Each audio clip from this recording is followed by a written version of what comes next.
Алварес сейчас очень-очень близко.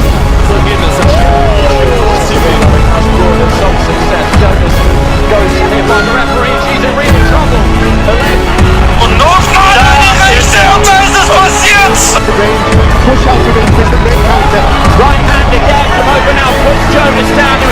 Das ist das Karriere womöglich zu Ende geht. Und Alvarez macht es! Und jetzt ist es vorbei! Clenelo Alvarez schlägt Sergej Kovalev und ist Weltmeister! Absolutely tremendous when 6 rounds of Caden Baylor was shown to see tonight. That was the plan, but best laid plans don't always result. Welcome to the motherfucking replay where we're covering today's top boxing news. Okay, we'll start with this. Well, Mia St. John made some very revealing comments about her own career, performance-enhancing drugs, and how it all relates to boxing today. Mia St. John comes clean on the use of PEDS in an estimated 20 fights. She says, "I hate it when other fighters put down other fighters for something we all know is rampant in boxing. I never once tested positive, and I've never told anyone this, but now that I'm retired, I feel like it's okay. It's not right, but what I'm trying to say is that it's a vicious cycle we get caught up in. You're in a gym, you're in a big camp. Obviously, I was part of the biggest shows of my time. So when your camp is doing it, it's going around the gym, your sparring partners are doing it, you feel compelled. Oh my God. I have to do it to keep up with everybody. It's a mind trick, and once you're on it, it's so hard to come off because it becomes very addicting. That's what people don't know. I'm not gonna say what fights I used because then people can trace back to what cards I was on, what camp I was in, who I was training with. I would never out anybody." St. John also backtracked a bit on her statement that every fighter in the sport is using performance enhancers. She believes the use of PEDS is still very widespread in the sport and needs to be addressed. Obviously, it's not every single fighter, but there were a lot. I saw so much of it in my career, and I don't mind coming out with this now because it's a serious issue that our sport needs to address, St. John said. "I was tested many times. There's many methods to get around it. Just because you didn't get caught doesn't mean you weren't doing it. It just means you didn't get caught. I did my homework. They gave us a whole list of what not to do, and I knew a lot of stuff I was doing was on that list. I did everything I could to mask it. Masking drugs, catheters with other people's urine, and then the rest is up to luck." You know, I got a few problems with this admission of guilt from Mia St. John. Got a few problems, more than one. More than one. And I think my first problem is the timing at which she chose to make this admission. Convenient. That she herself was a dirty fighter, but she got away with it. Basically. My first problem with this admission of guilt is when Mia has chosen to come clean. Oh, you chose to come clean at a time when it wouldn't be no consequences for you, when there are no implications for you, because you're out of the game. When if you really wholeheartedly wanted to say something, you could have said something when it would have mattered, when it counted. But when it actually mattered and when it actually counted, you weren't trying to blow the whistle on it. Rather, you were a participant, a proponent, a part of the problem. But now you want to be the patron saint of clean boxing? Now? Fuck out of here. How convenient. One of my biggest problems with Mia St. John's admission of guilt is it's very disingenuous because it's very opportunistic. Oh, now that you're out of the game, and now that you don't have to face the ramifications of what you admit you were doing, oh, now you want to blow the whistle. Now you want to talk about it. Now you want to have the conversation. When if your intentions were genuine and you were really concerned with the welfare of others in the sport and the morality of it, all of that jazz, if you were really concerned about those things, you would have said something about this a long, long time ago. But you didn't. Gee, I wonder why. So why all of a sudden is Mia St. John getting on her moral high horse to preach to others about why fighters shouldn't be pigeonholed for testing positive Using PEDS for the use of performance enhancers? You see, my problem with the admission is that it's very disingenuous, very opportunistic. I mean, think about it. We're talking about an estimated 20 fights. That's a lot. That's 20 fights, 20 camps. Mia St. John doesn't say a peep about dirty fighters, about performance-enhancing drugs. She doesn't say nothing. She is allowed to reap the benefits, the competitive edge of being on performance-enhancing drugs. She goes as far as saying that she did everything she could to hide it. So you go that far to circumvent the protocols, circumvent the methods that are intended to catch the dirty fighters, like yourself. You go as far as doing everything you have to do so that you can subsequently retire, then turn around and try to blow the whistle? Fuck out of here. Well, that shows a gross lack of character. That's all that shows. That doesn't show any moral high road. Nope. That doesn't show, you know, that you're virtuous or anything like that. Nope. That doesn't even show that you're concerned with the sport. All that shows is that you waited good up until you were out of the crosshairs to say something. And all that really shows is you don't care about the sport. Not really. And let's be serious here. You know, the only reason any of this is even really coming to light is because before these articles were published where Mia St. John is detailing her own performance-enhancing drug use, before any of this was published, Mia St. John released a tweet. Several tweets, actually. And the focal point of these tweets, you know, before these articles were even published, she just seemed to be determined to defend Clenelo Alvarez because he's being ousted, because he's being called a dirty fighter. One of her tweets reads, "Fighters just want to hate on Clenelo, and yet they are no better. People in glass houses." And it seems like Mia St. John's whole angle here is that you don't get to call Clenelo guilty because there are other people that are guilty too. When those people being guilty doesn't make Clenelo any less guilty. That just means they're both guilty. That just means they're both dirty fighters. And that just means that you're a dirty fighter. That you're a dirty fighter who got the benefit from For it. a long time. And only now that you're retired, decided to really say something. That's convenient. I want y'all to understand something. I'm not saying that what Mia St. John is saying isn't true. It's true. You understand? We all know that performance-enhancing drugs in boxing are a prevalent problem. Such a prevalent problem that the sanctioning bodies are teaming up with anti-doping agencies to take countermeasures, counter steps, to catch the perpetrators, to catch the PED users. That's how big of a problem it is. That every time you turn around now, somebody's getting caught. Somebody like Louis Neary, somebody like Ogawa, somebody like Clenelo. You understand? It's a problem. So obviously, there is a problem there to be addressed. But when it comes to Mia St. John and why she's saying these things and when she chose to say them, well, this is all very opportunistic for her, and let's face the facts. The only real reason that any of this even got started was because she was in defense of Clenelo.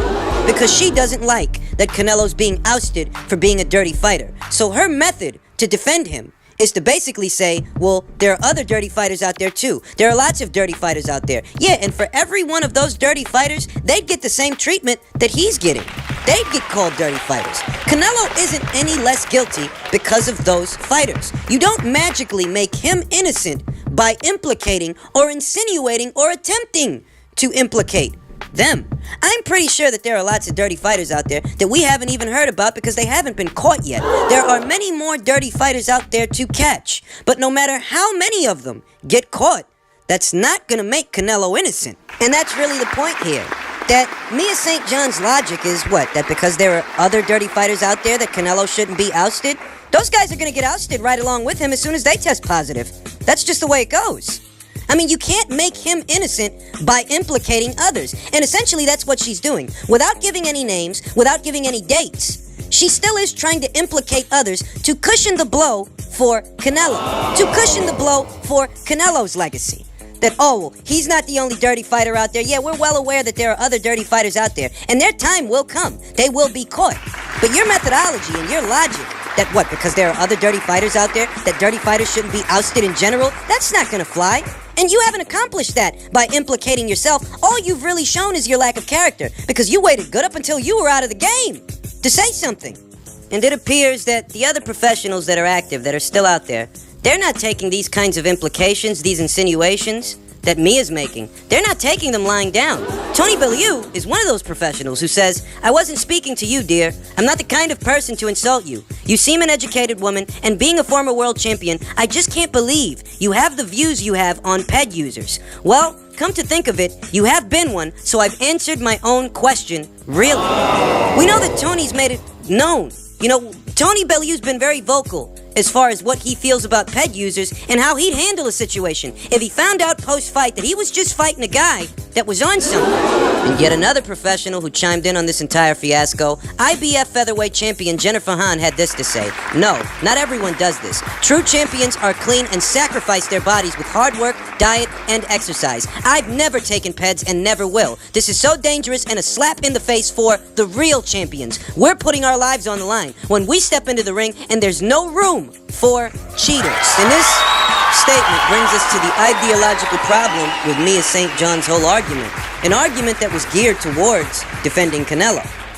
The ideological problem with Mia St. John's argument is she may be telling the truth, but that is her truth. Those are her experiences. You're attempting to defend Canelo by implicating yourself and in an indirect way implicating others. But where that might be true for you, that might not be true for Jennifer Hahn, and that might not be true for Tony Bellew, and that might not be true for several fighters that are out there that didn't do what you did. So you don't get to assign blame to everybody just because you're a dirty fighter or you saw some dirty fighters. That's them, and that's you, and that's Canelo. And lest we forget, that's the guy who you were trying to defend. That's the guy who you were trying to exonerate of guilt by implicating others. But Jennifer Hahn and Tony Bellew, they say otherwise, and they are not made guilty by your actions. Always remember, you're innocent until proven guilty. You're not guilty until proven innocent. You're innocent until proven guilty. Amidst this entire fiasco, you can't lose sight of what's going on here. You can't lose sight of what the catalyst is. And the catalyst here is that Mia St. John found herself defending a dirty fighter because birds of a feather flock together. She found herself defending a dirty fighter. So she decides to get on her moral high horse with all her moral authority to defend Canelo. But ask yourself a question. Where was Mia St. John when Luis Ortiz tested positive? When Lucas Brown tested positive? When Luis Nery tested positive? When Ogawa tested positive? When Lucien Boutte tested positive after the Badu Jack fight? Essentially what I'm saying here is Mia St. John only decided to say something because she likes Clenelo Alvarez. Because if you were going to say something about performance-enhancing drugs and the amount of fighters that are on them, you've had ample time and ample opportunity since retiring to finally come clean. But you didn't. But when you saw Canelo, the face of boxing, getting treated like what he is, a dirty fighter. Oh, now all of a sudden you want to say something? Seems to me that the only reason you're really saying anything is because you're sweet on Canelo. That's what it looks like to me, because you've had ample time and ample opportunity to blow the lid off this thing, but you didn't. While you were a professional, you actively used performance-enhancing drugs and did what you had to do to circumvent testing. Then you retired, you don't say anything for a long, long time, up until Canelo tests positive. Oh, now you want to be the patron saint of clean boxing? Sounds like a lot of bullshit. You know what's going to happen now? Mia St. John is going to try to capitalize off this. I have no doubts that she will release a tell-all book to try to make some coin off of this thing. That's what I think is going to happen, because this feels very disingenuous. This feels very hollow, okay? If you really wanted to affect change in the sport of boxing, you'd be working with the anti-doping agencies behind the scenes, filling them in on how is it that these fighters circumvent detection. You don't go on Twitter and you don't go to Lance Pugmire. You do what you've got to do and work with the anti-doping agencies to make sure that this is a clean sport. But that's not what Mia St. John did. And I have no doubts, and I suspect that she will use this as an avenue to get 15 more minutes of fame. Because this shit is hollow. This shit is not real. It's disingenuous. What, you use PEDS for a good portion of your career. You say you stopped using them at some point, but you decided not to say anything. You retire, you still don't say anything. The whole while fighters are getting popped left and right, you don't say a peep. But you wait good up until Clenelo Alvarez tests positive to start getting defensive? Let's cut the crap. Let's just cut the crap. Look, there's nothing here. There's nothing that came from Mia St. John that me and you didn't already know. I'm pretty sure that there are lots of fighters out there. Lots of fighters. Maybe even some popular fighters. Maybe even a lot of guys at the elite level that may just be using performance-enhancing drugs. You can't be naive about this. You have to consider that it's not only probable, it's possible, and it's plausible. Yeah, but we knew that already. We knew that before Mia St. John decided to get on her high horse. The only reason she got on that high horse was to defend Canelo, and that made her look a certain kind of way. Look a certain kind of way to certain people. So she probably felt pressured into coming clean. But she didn't do it because it was weighing heavy on her conscience. You could have did that a long time ago. Seems all these things happened when it was convenient for you. Now that you're retired, now it's okay to talk about it. You could have talked about it back when you alleged you stopped using PEDS. Mia says that she stopped using PEDS for one half of her career. Well then why, okay, so why didn't you say anything that time? I mean, you were actively fighting, right? Did you not say anything because you didn't want to implicate yourself while you were still participating in the sport? Did you want to leave the door open just in case you might have to use a ped for an upcoming fight? There's any variety of ways you can slice this, but no matter how you slice it, this all seems very, very disingenuous and convenient for Mia St. John. You know, I don't think this is the last we're gonna hear about this story. How could it be? When performance-enhancing drugs is still a prevalent problem. What I see here is that Mia St. John might have had a Freudian slip. And now, what may happen is she's gonna capitalize off that Freudian slip, maybe write a tell-all book, do a couple of morning shows discussing it. You know, I see her trying to capitalize off this. But what I don't see is someone who was concerned for the well-being of her peers, of the sport of boxing, because if it was about that, you would have said something a long time ago. And you would have been working with VADA, USADA, and any other anti-doping agency that's out there. But that's not what you're doing. You just found yourself defending Clenelo Alvarez, and here we are.